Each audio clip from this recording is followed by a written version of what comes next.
Why did you and your first significant other break up? Around 14, me and a few of the guys I went to school with started hanging around with these girls from another school on the other side of the city. We hung out a lot, all friends, then the other guys started dating some of the girls, and in an effort to not make me feel left out, I wasn't interested in dating at the time. I was quite happy playing football and chilling out, so they brought their other friend. We'll call her Maria. Anyway, Maria and I are talking. We have very little in common. I like sports and music. She likes to do very little and read. I should point out here, Maria was absolutely stunning. At the time a solid 10, whereas I sat somewhere around a 5 pushing a 6. All good. This goes on for a few weeks. I like her.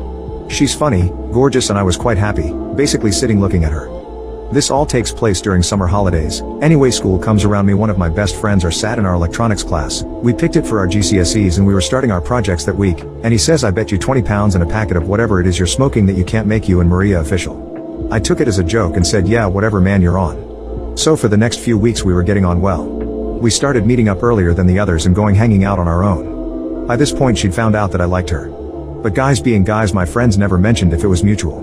We had each other's phone numbers as well and would text all the time. This was back in 2004. We didn't have WhatsApp or iMessage, etc. We had 10p texts and a pay-as-you-go phone. Anyway, fast forward about 3 more weeks. We've sort of fallen into being a couple. We've not told anyone as we're kinda just confused about it as well. She asks if I think we're a couple. I said it's up to you. I'm happy either way. She says yeah, let's make it official. So back in those days, you had MSN Messenger and MySpace. So to make it official, it was a top friend on MySpace and a name drop in your MSN name. That happened. The friend that made the bet with me instantly messages me saying bullcrap. You've told her and she's going along with it. I asked what he was about. He says the bet we made. I said I thought that crap was a joke and men were just gonna see what happened. Anyway, the next time I see him he pays up even though I said I thought he was joking. A year or so later, me and my mates are stressed as all hell. GCSEs are getting us down. We're starting to worry about college, etc. So electronics class happens again. I'm nearly done with my project, a laser-tripped home security system made for under 20 pounds. He's finishing up his road safety thing. And knocked my project off the table while I was going picking some more parts out of my tray of components I'd ordered.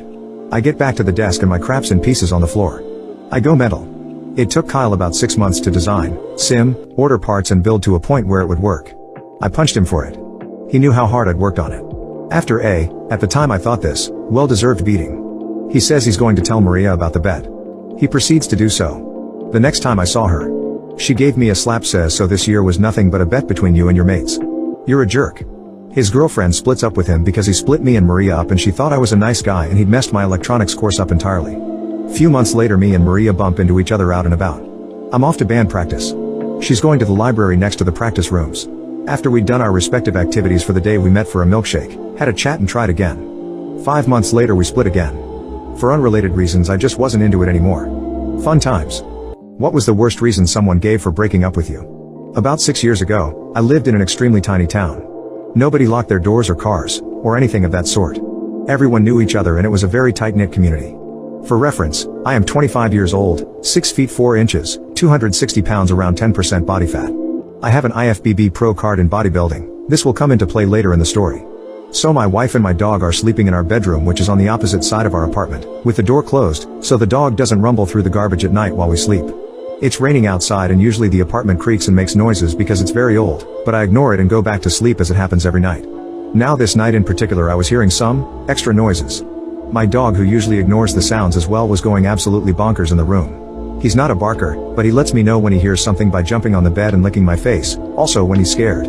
So to get back to the story, my dog is going nuts, my wife is sound asleep, and I am up watching Netflix at around 3 a.m. when I have work at 8 a.m. I keep hearing these faint noises, like a cabinet opening and closing, but like I said before, we are in a very small community and I think nothing of it. No way someone is actually in my apartment. So all of a sudden I take one earphone out, and I hear it the flicker of a light switch. It's an old house, so it has those loud light switch flicker when you turn something on and off. I imminently knew something was wrong, as this is not a sound I normally hear, and I get up and creak my door open just a little and see a light on in the near kitchen room. I know I shut all the lights before showering before bed, so I leap into action, wake up my wife and tell her to stay here with the dog and lock the door and to not come out unless I say everything is safe. I walk into the kitchen and there is a guy, probably late 30s, going through every drawer and cabinet I had. I said hey in a loud voice and scared the absolute crap out of the guy. I guess he thought no one was home, and he charged at me. So for reference, remember I said 6'4", 260ths of a pounds, and the guy charging at me, around 5 feet 10 inches / 160? So he charges at me and I shove him against my wall with my forearm against his neck, make a huge hole in the wall, and begin to headbutt the guy until he's nearly unconscious.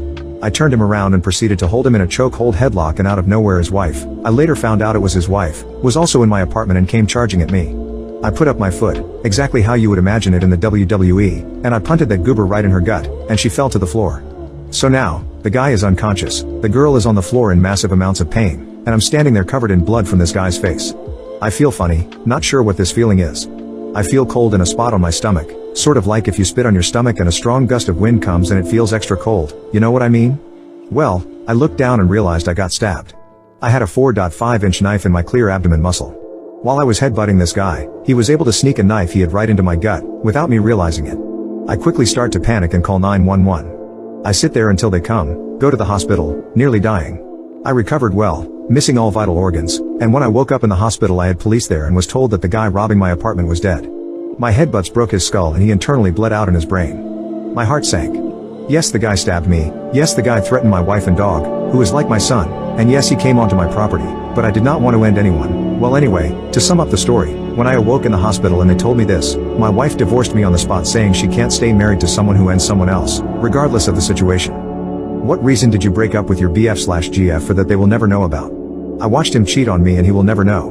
We lived in the same city and had been dating for about 10 months. The last couple of months his passive-aggressive manipulations had begun to come a bit more transparent, but I was young, and convinced I could fix everything. On a Friday when we had plans, he called to say a friend at work had been fired, and he was going to go out with him to help cheer him up. It was fine, I said, and he hung up before I could finish my sentence that I had left some work papers at his place the night before and needed to grab them. I had keys so I didn't think anything of swinging by after dinner and drinks with my brother to let myself in to grab them. As expected, he and his two best friends/roommates were out. What was not expected was when I was in a little office adjoining his bedroom gathering my papers, the apartment door opened and a lot of giggling ensued. I kept quiet as I assumed one of his friends was getting lucky and I didn't want to interrupt. Imagine my surprise when the giggling and intoxicated slurring approached the bedroom I usually occupied, followed by the squeaking bed springs and a symphony of noises usually associated with mating pigs. Any hope I might have had that it was one of his roommates too intoxicated to find his own room was dashed when she started yelling his name. As they were both clearly schnoozled, it didn't take long for them to pass out mid-thrust. I managed to unfreeze myself, and after spending several very sad moments looking at the irrefutable proof that this relationship was not worth saving, I slipped out the front door. I spent all night walking the city, at first feeling ashamed that he had cheated on me, then increasingly more angry that I felt ashamed, then finally angry at him. By the time morning arrived, I had decided how best to deal with the situation. I walked back to his building and called him when he picked up, clearly mostly asleep. I told him we needed to talk and I would be up in 5 minutes, and hung up, smiling for the first time as I imagined his panic. 5 minutes later, sitting in his living room, I simply said I felt we weren't working out, that I was not as happy as I suspected I could be, and that while our relationship used to be exciting, it was feeling more like a chore. I wished him the best and was walking out the door before he managed to pick his jaw off the floor. On a hunch, I went out the back door and was pleased, if not surprised, to find his half-dressed companion crouching out on the fire escape. What followed was weeks of pleading, denial and desperation on his part. When I was unyielding, he began to be suspicious. Did I know about his indiscretion? He, of course, couldn't ask me, in case I didn't know, so he started lashing out at all of his friends and coworkers who had been there that night, accusing them of telling me. And in this manner, they all learned of his infidelity. It caused, I later found, some major rifts between him and his friends, as they all liked me, and led to him being let go at work for increasingly erratic behavior and causing hostility with his coworkers. Parents of Reddit, why are you disappointed in your adult child? I just disowned my stepson last week. He came into my life at 12, a few months short of turning 13. He turned 23 a couple of months ago. It's been 10 years of hell. I missed my children, divorce sucks and I didn't see them enough, and really looked forward to him being my son. I knew from the moment he moved in that he was lying to me about virtually everything. No matter how big or small, he would deflect outright lies. He started getting bad grades in school, claiming I don't want to be a nerd. We worked with him. He'd get straight A's for 6 weeks, then purposefully start failing again. Then he got involved with the less desirable elements, older than him as well. He started fighting. A lot. Became his group's enforcer.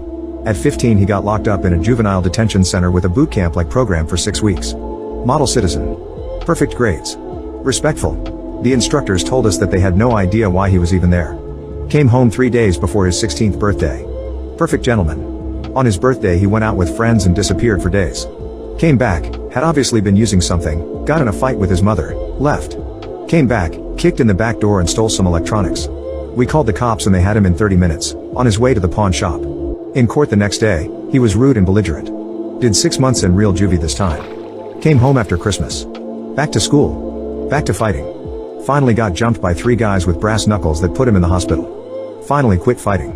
Dropped out of HS at 17. Got married a few months later. My wife is an idiot for supporting it. Gets her pregnant. They split up a few months in. Cue the cycle of him arguing with his mother, being hateful and nasty to her and leaving. Weeks or months go by, he comes back. Over the course of the last 6 years there have been girlfriends living with us because my wife cannot say no to her little boy. He won't hold a job. Best streak of working is about 2 months. Meanwhile he's been locked up multiple times for substances, being in a burglary ring, domestic violence, driving without a license, failure to pay child support. Did I mention that there are 2 kids by different mothers now? The latest is a return of one of the psycho girlfriends that I have explicitly banned from our property. That's crazy. Turns out a few weeks back they inform that she's pregnant.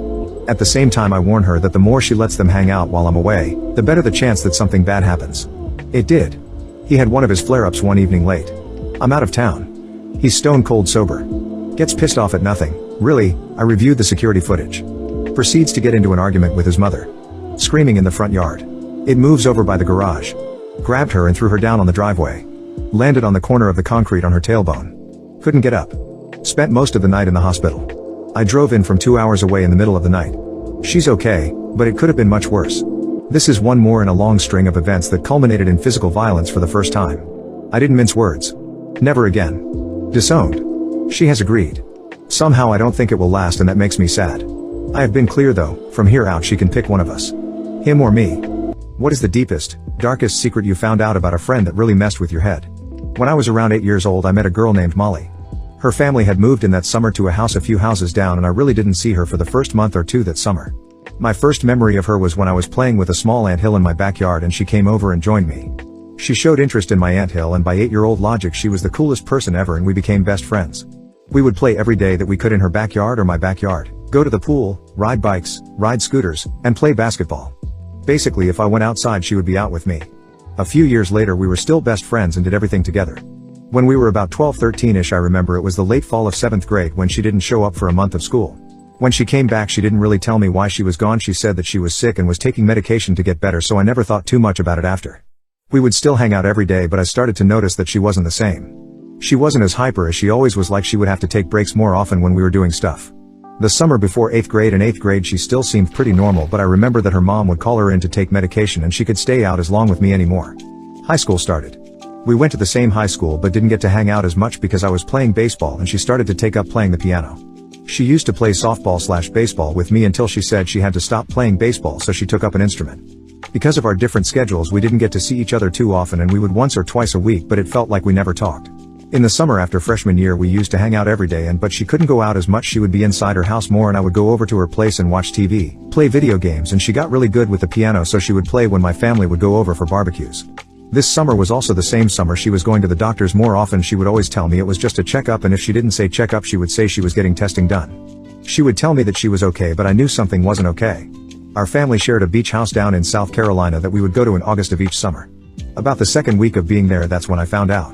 We would go out to the boardwalk pretty much every morning before it got too hot and just go to the beach, get ice cream cones every day and do whatever. This was the first summer that her dad had to come with us everywhere and it wasn't really a big deal, neither one of us really minded, but I didn't know why he wanted to come. We were standing in line to get food when I saw her pass out in the middle of ordering food for everyone. I was freaking out while her dad called her mom to meet them back at the house because Molly passed out. So he picked her up and we ran back to the house, which was about 5 minutes away, and just got in their car and started speeding towards the local hospital. Her parents took her to emergency care and I waited in the waiting room. I called my parents and told them what happened and they met me at the hospital. About 6 hours later I was allowed to see her and she told me that she was okay and that she must have passed out from the heat and not drinking enough water. She was staying at the hospital overnight, so she and my parents took me out to eat and stopped by the house first to get changed and stuff before heading back to the hospital.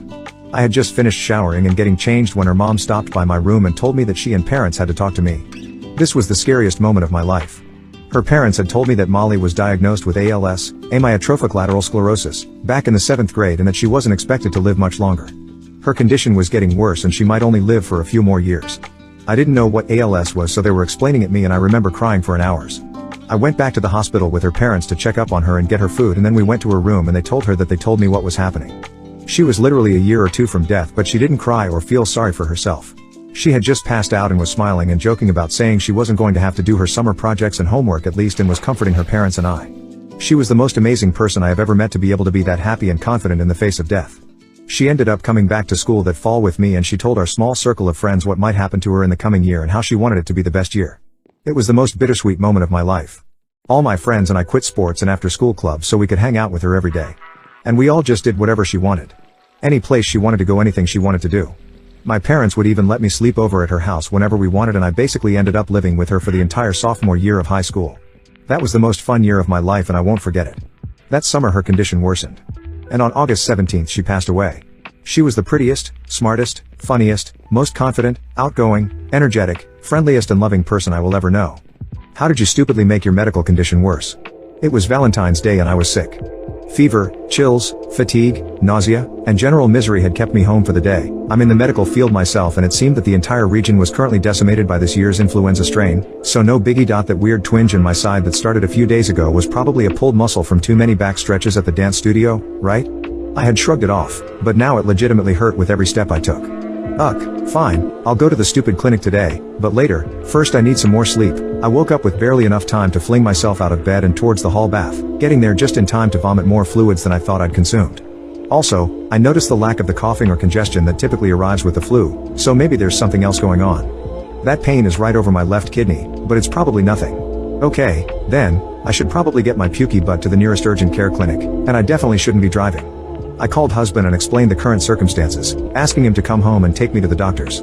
Because I'm a stubborn paramedic who hates it when people go directly to the hospital's emergency room for ridiculously minor things, I went to an urgent care clinic near my house. I expected to have a PA confirm my self-diagnosis and tell me to tough it out with Flonase and Mucinex, because treating a virus like influenza usually means managing the symptoms and trying to decrease the discomfort.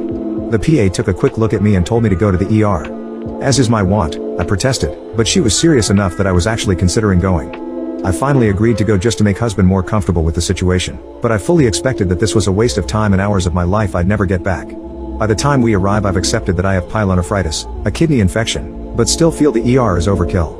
After triage and a preemptive blood draw for labs, I was taken to a room. I didn't even have time to change into the stupid, drafty, butt-bearing gown provided before my nurse arrived to start a saline drip to treat my dehydration. Cool, pretty standard stuff so far. Several minutes later I was talking with the physician about my signs and symptoms when there's a perfunctory knock at the door and a lab tech entered to hand deliver my test results. Uh-oh. This can't be good.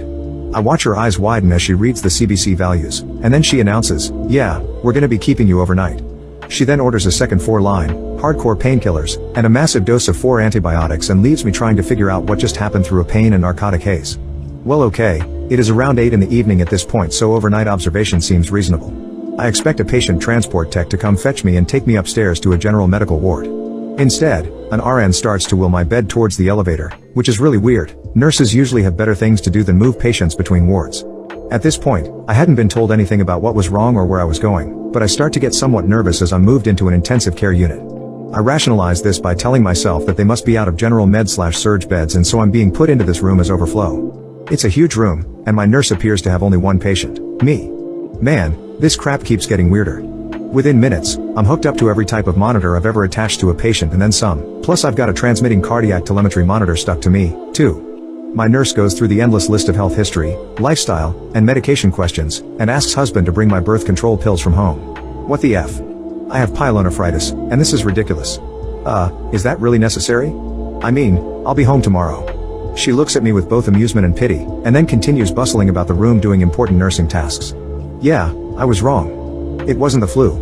She shattered my last layer of denial by showing me my lab results, and holy effing crap, my white count is 28.77. I'm effing dying. A normal white blood cell value is between 3 and 10, and I was so far past that I was in critical condition. Turns out I was in septic shock in addition to renal failure and E. coli septicemia, and had I waited a few more hours to seek medical help I'd have probably been toast. EFF. I couldn't deny the seriousness of the situation anymore, but I just felt too crappy to even care. After a sleepless night and an endless parade of nurses, CNAs, phlebotomists, X-ray/imaging techs, and a priest, I finally met my attending physician and a whole crew of residents. I'm exhausted, grumpy, and in pain, but apparently I still need to be lectured on how dangerously close to death I'd gotten by waiting to seek help, despite the fact that I had practically zero reason to suspect so. Anyway, afterwards we have a nice, roundtable discussion of my treatment plan, how the antibiotics are working, and about how I'm probably going to be just fine in a couple days. Ha, wrong again. Turns out the massive infusion of fluids and treatments to kickstart my kidneys caused my lungs to fill with fluid, resulting in a condition called ARDS in which, well, you can't freaking breathe. The alveoli, those little sacs in your lungs that do the CO2/oxygen exchanging, were effectively flooded, meaning that no matter how much air you're gulping in you simply can't extract the amount of oxygen needed to live without medical intervention. I really didn't want to end up intubated with a ventilator breathing for me, and my awesome attending let me try the less dramatic option of diuretics and staying awake to remember to breathe. It sucked.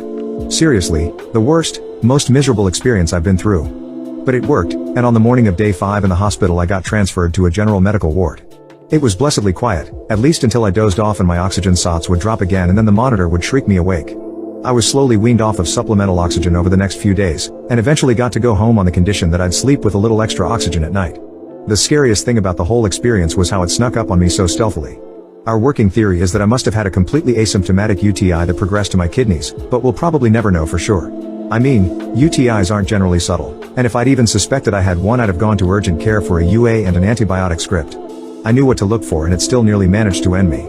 I'm fine now, feeling much better. I'm definitely still tired and lack stamina, but I'd say I'm at about 85%, and it shouldn't be too long until I'm as completely healthy as I'm likely to get. I may have lost some kidney function, so I'll continue to go in for routine blood tests, but we're very optimistic about how the most recent scans looked. I took LSD and pretended to be French for 10 months. About 11 months ago I moved into a new house as a temporary sort of thing until I could get the money together to sort something out properly. I was hoping to have already moved out by this point. On my second day after I'd finished unpacking I decided to break the house in with a nice acid trip. I'd brought some with me that I'd recently bought but hadn't had the chance to use yet. Things were going well with the trip but then it seemed to be getting really intense and I quickly realized that the tabs were much stronger than I had been told they were, and I thought being locked up in the unfamiliar house wasn't helping me relax. So I figured the best thing to do to relax would be to go for a stroll because I was starting to get pretty overwhelmed at that point. So I left the house to start my walk and my next door neighbor happened to be just arriving at the same time. It's a street of tightly packed terraced houses so next door's door is about 1 meter away from mine. I'd not met anybody on my street yet and didn't realize this was a friendly tight-knit community where people talk to each other. She said something along the lines of hello, nice to meet you, my name's, her name, are you new to the area? So basically I do this thing sometimes when people try to sell me things on the street etc. where I pretend I can't speak English. I remember a few words from my GCSE French so I just say some nonsense sentences and then people usually leave me alone. In the state I was in this conversation seemed like it would be way too intense for me and French just sort of came to me as my default response to the situation. My exact words were Je voudrais une boulangerie, one of my favorite lines to use, and I shrugged my shoulders a bit with a weak smile. She pretty much just left me to it after that and I got on my way. I did my walk and got home about 2 hours later. I was tripping majorly so the walk ended up taking a lot longer than it needed to. When I got home though, my next door neighbor was standing in her doorway talking to another neighbor who was standing outside.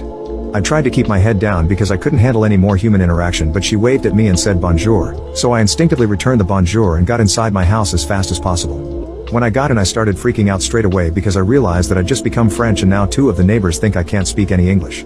The next day when I woke up I realized the best thing I could do, as an Englishman, was just live with the lie for the rest of my short stay in this house to avoid the excruciating embarrassment of having pretended to be French for seemingly no reason. Fast forward 10 months, I still live here, and at this point I'm in deep. My life on this street is a web of lies.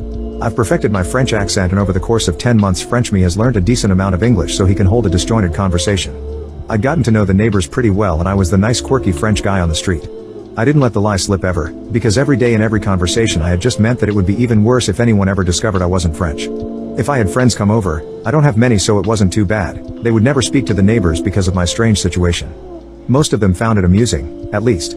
Things were going okay and I wasn't too worried about being exposed anymore because I'd gotten so used to it.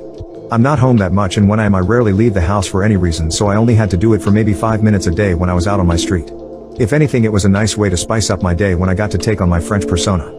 French me somehow had much better social skills than the real me, even if his English was a bit limited. But then there was the day it all came crashing down. I was walking to my car and saw one of the neighbors coming towards me from the opposite direction with someone else next to her I didn't recognize.